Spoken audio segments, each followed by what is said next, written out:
Thank you very much. It's an honor to have King Abdullah with us. He's been a friend of mine for a long time, actually, long before even my first term.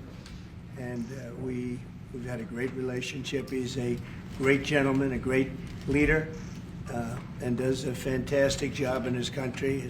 His son, we're lucky enough to have his handsome son with us today, so it's good to see you again. We've had some quick discussions just now, and we're going to have some longer discussions after this. And the relationship with Jordan has been very strong, has been with me, and it really has been with the country. But I think I've been closer than other presidents to Jordan and what Jordan represents. And it's an honor to have you and your son with us today.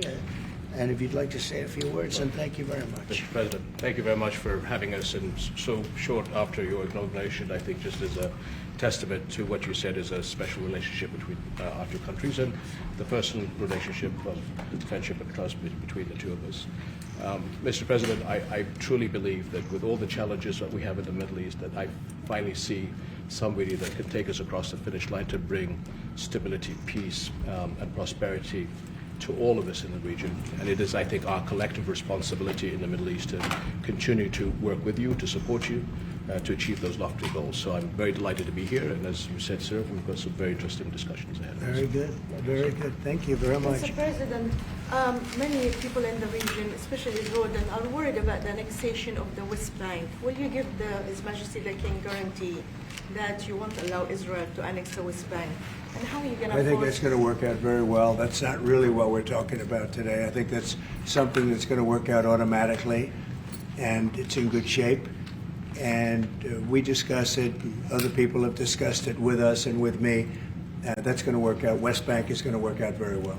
Mr. President, why should the king take in the Palestinian people? He's made clear he doesn't want to. Well, I don't know, but he may have just something to say because we discussed just briefly. I think maybe you want to say it now, or? Well, Mr. President, I think we have to keep in mind that there is a plan from Egypt and the Arab countries. We're being invited by Mohammed bin Salman to discussions in Riyadh. I think the point is how do we make this work in a way that is good for everybody? Right. Obviously, we have to look at the best interests of the United States, of the people in the region, especially to my people of Jordan. And we're going to have some interesting discussions today. I think one of the things that we can do right away is take 2,000 children that are either cancer children or in a very ill state to Jordan as quickly as possible, and then wait for, I think, the Egyptians to present their plan on how we can work with the president to work on the Gaza challenges. So you I want to tell you, excuse me, wait, just please. I didn't know that, what you just said, 2,000 children with cancer or other problems, and that's really a beautiful gesture. That's really good, and we appreciate it. And we'll be working on the rest with Egypt. I think you're going to see some great progress.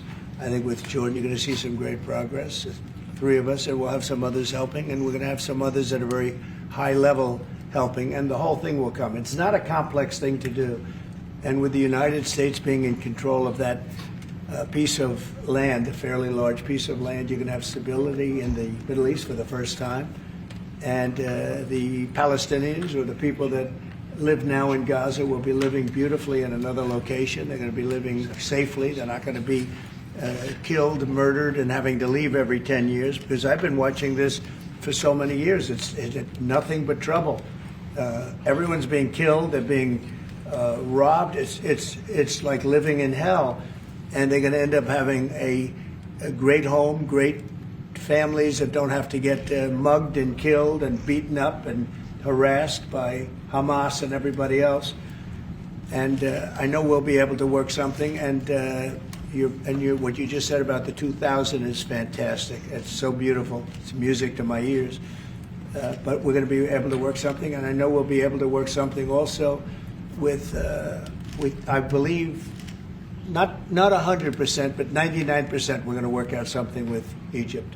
But Mr. President, during your election campaign, Mr. President, how is the U.S. going to own Gaza? Your White House has made clear taxpayer dollars won't be used for this. So what money are you going to use to buy Gaza? We're not going to buy anything. We're going to have it, and we're going to keep it, and we're going to make sure that there's going to be peace and there's not going to be any problem, and nobody's going to question it.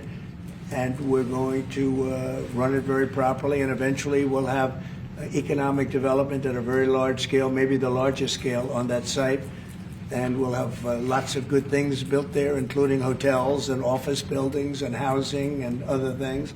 And we'll make that site into what it should be. And the people from Gaza who wouldn't be able to be there for years, because you're talking about just to get it and prepare it and to take care of all of the problems that currently it has, as you know, tunnels, and people are in those tunnels, and you have some good people and some bad people, and you may have hostages right now. You know, you have the hostages possibly there. They don't know where they are. And, you know, I have a Saturday deadline, and I don't think they're going to make the deadline personally. I think they want to play tough guy, but we'll see how tough they are. But it's going to be a wonderful thing. It's going to be wonderful for the Middle East. I think it'll turn the Middle East. I think you're going to have peace in the Middle East. You're going to eventually have peace in the Middle East. Couldn't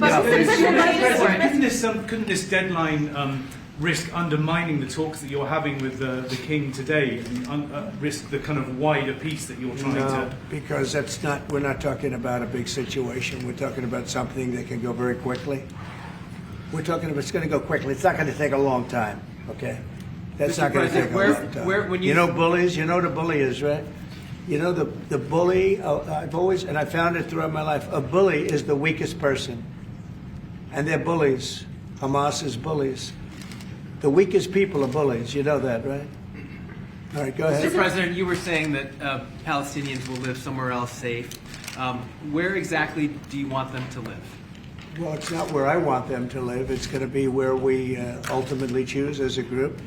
And I believe we'll have a parcel of land in Jordan. I believe we'll have a parcel of land in Egypt. We may have someplace else, but I think when we finish our talks, we'll have a place where they're going to live very happily and very safely. And, you know, don't forget, they only want to be on the Gaza Strip because they don't know anything else. They've never had an alternative.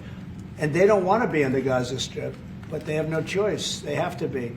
And they're being killed there at levels that nobody's ever seen. No place in the world is as dangerous as the Gaza Strip. They don't want to be there. They have no alternative. When they have an alternative, not one person will want to stay where they are. Nobody wants to stay there. They're living in hell.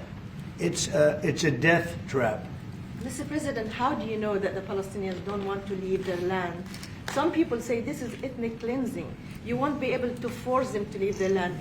We're moving them to a beautiful location where they have new homes, where they can live safely, where they'll have doctors and medical and all of those things. And I think it's going to be great. Yeah, any questions? King Abdullah, what do you think about the U.S. taking over the Gaza Strip? Do you want to see the U.S. own the Gaza Strip? Well, I think, as I said earlier, the president is looking at Egypt coming to present their plan. As I said, we will be in Saudi Arabia to discuss how we can work with the president and with the United States. So I think let's wait until the Egyptians can come and present it to the president and not get ahead of ourselves. And is there a parcel of land in Jordan that you're willing to have Palestinians? Well, I think what we said, I have to look at the best interests of my country. I think the president is very happy that we do this thing with 2,000 children as quickly as possible. And again, I believe that the president is looking forward to getting a group of us Arabs here to discuss the overall plan. And last question, the 2,000 children, are those from the Gaza Strip? Absolutely, from the Gaza Strip. Are you willing to change your mind, Mr. That's President? from the Gaza Strip, the 2,000. Are you willing to change your mind if you hear the Egyptian and the Arab plan end of the month? If they present you something different, are you open to I other think plans? we sort of have gone down the line. We know pretty much what is going to be presented. And I think it's going to be something that's going to be magnificent for the Palestinians. They're going to be in love with it. I did very well with real estate. I can tell you about real estate. They're going to be in love with it. But Mr. President, doesn't concern you that moving 2 million people from there? It's a very small number of people relative to other things that have taken place over the decades and centuries. It's a very small number of people. And they're living a terrible life. Look at the way they're living now. Nobody's living like that in the entire world. They're living under buildings that are mostly fallen down and will continue to fall down. And they're living under. People are being killed every day. The conditions are horrible. There are no conditions anywhere in the world that are worse than the Gaza Strip right now. But don't you Mr. have concern President, that you you can said all destabilize hell- Jordan and You said all Egypt? hell will break out if all the hostages are not released on Saturday. What did you mean by that? And are you encouraging Netanyahu to walk away from this deal? Have you talked about this with him? So I've looked at at the condition of people coming out of the hostage situation, and it's horrible. I looked at the before and after yesterday. 3 young men. One is dead now, as you know, the older gentleman who died, which everybody said he was alive and well. He's dead. But the 3 young men, and I looked at them from a short while ago, and I looked at them now. They're emaciated. They look like Holocaust survivors. They looked. I mean, they'll get better, but they're in rough shape. They were treated really badly, and we've heard things from them since. And I think the reason that Hamas is playing so cute is because they saw the reaction to these 3 people that came out, and the other ones. Look, the one young lady had her hand blown off practically, and they were not in great shape either. But she's missing her fingers and a big part of her hand. You know what she did? She was stopping a bullet that was aimed at her. She went like that, and it blew off her hand. Now, I think I think they want time, because I think the people that they have living are in such bad shape, because they're sending the most healthy people out because they don't want to send the least healthy people out. And there was an uproar when they saw the people from yesterday. So these people are, so I don't want to do 2 and then we do another 2 in another week and then we do 4 in 3 weeks. No. They either have them out by Saturday at 12 o'clock or all bets are off. Mr. President, Mr. President, would you still consider withholding aid to those countries if they don't accept your plans to accept? Well, I don't want to say that because we've had such a good relationship and we're doing so well just in the short time that we've been talking. I mean, the king just made a statement. I didn't ask him to do that, about literally saving 2,000 young children from the Gaza Strip. We didn't know about that. You didn't know about that. Nobody did except for the king and his son. I assume you told your son, right?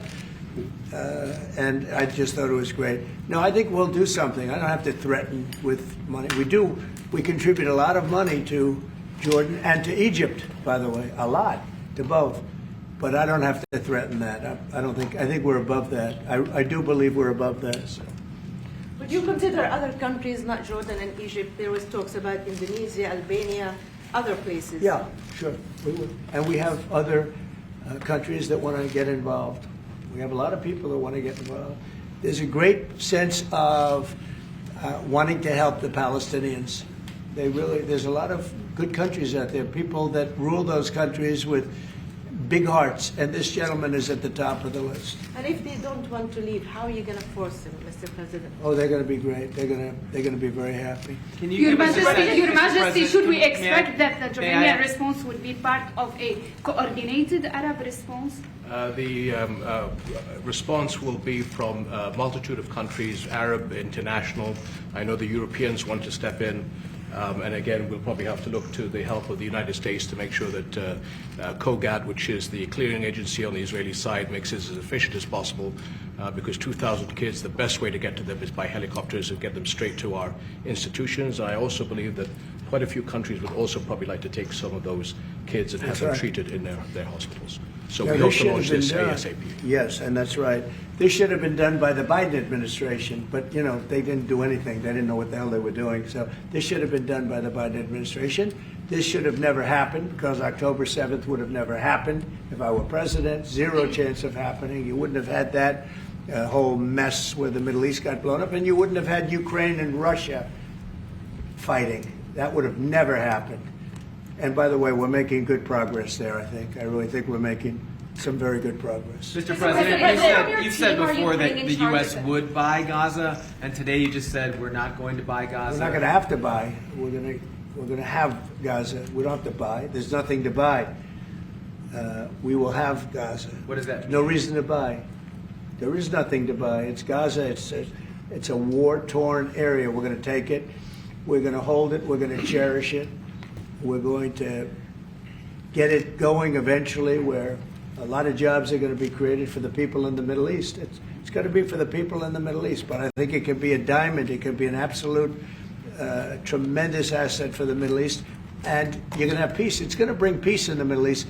Gaza, the way it is right now, every 10 years you're going to have the same thing happening. I've watched it so long, all the death and destruction of Gaza. The civilization's been wiped out in Gaza. No, it's going to be a tremendous thing. It's fronting on the sea. It's going to be a great economic development job. It's going to put people to work, a lot of people to work, and those people are all going to be from the Middle East. And just to follow up with one on that for King Abdullah, can you clarify again, sir, how do you feel about the U.S. taking Gaza, as the president said? Well, again, this is something that we, as Arabs, will be coming to the United States with something that we're going to talk about later to discuss all these options. And Mr. President, take it under what authority? It is sovereign territory. Under the U.S. authority. And Mr. President, would you seek to personally develop property in Gaza after this happens? No, I've had a great career in real estate. Mr. You know, when you've done what I've done in the last number of years, including the 4 years that we should have been doing something else, frankly, because people see that now for sure. But when you've done what I've done, you can just do more good for people when you're president. When you're president, we can do things. This is all things that should have been done, but actually things that shouldn't have had to be done. Gaza, absolutely, it would have been so great if the Biden administration would have started this. But actually, in all fairness to them, they should have never let it happen. It did happen, and because of the fact that they let this happen, this catastrophe of October 7th, something like this becomes practical and very real, meaning the development and all of the things that I've talked about with respect to the Gaza Strip. If you didn't have the October 7th catastrophe, and it was a horrible catastrophe, then probably you wouldn't be talking about that. But the only thing I can say is this is going to bring stability and peace to the Middle East. And ultimately, when it's developed, which will be in quite a while from now, because we want to let things calm down. But when it's developed, it's going to bring tremendous numbers of jobs to the Middle East, including the people of your country. Mr. President, what if it does not bring peace to the Middle East? There are many Palestinians, even though you say that everything is going to be beautiful, everything is going to be lovely, they're not going to want to go back. There are going to be people who want to go back and feel like that it is their right to do that. You haven't said, will there be any type of repercussions or anything that happens? We don't think that's going to happen. We think people are going to be very happy, thrilled. A lot of those people that you're talking about are going to end up maybe living there and maybe working there, but it'll be in a different form. We have had tremendous support for this project, and we think the biggest asset of the project is going to bring peace ultimately to the Middle East. All right. Mr. President, one last question. Go ahead, behind you, and you've asked enough. Mr. President, one of your promises on the campaign trail is to bring peace to the Middle East. It was a promise to your voters, Arab voters here. The Arab voters in the United States oppose this. What do you say to that? Well, you know, if you look at Michigan, where we have a large Arab population, as you know, I was just telling the King that we won. As you know, I won the Arab population. Now, when I started off, I wasn't leading, and when I finished, a few months later, we started campaigning in Michigan. And when I finished, we won it by a tremendous amount, by 30 points. So my relationship with the Arab population has been fantastic, and my relationship with the Middle East is very good with all the countries, just about all the countries. Let's see, I would say all the countries. And they all want to do something, and they want to see peace in the Middle East. All the stories you hear about the Middle East not really wanting peace, that they want war, they want this, they want to go a certain place. Let me tell you, those stories are false. They want to have peace. I know them all very well. They want to have peace. They want to have a good life like other people. And this will be a big factor in bringing peace to the Middle East. Thank you very much, everybody. All right, guys. Thank you, guys. Let's go, press. Let's go. Press, let's go. Thank you. Come on, guys. Quickly, please. Thank you. Guys, let's go. Come on, quickly. We're moving out this way. Thank you. Thanks, guys. Come on, guys. Out this way. Quickly, please. Right here. Quickly, guys. Thank you. Moving. Thank you. Thank Come on, guys. Let's you. go. Come on, guys. Thanks, Let's guys. go. Here we go. David, let's go. David, come on, guys. Let's go. Guys, quickly. Come on.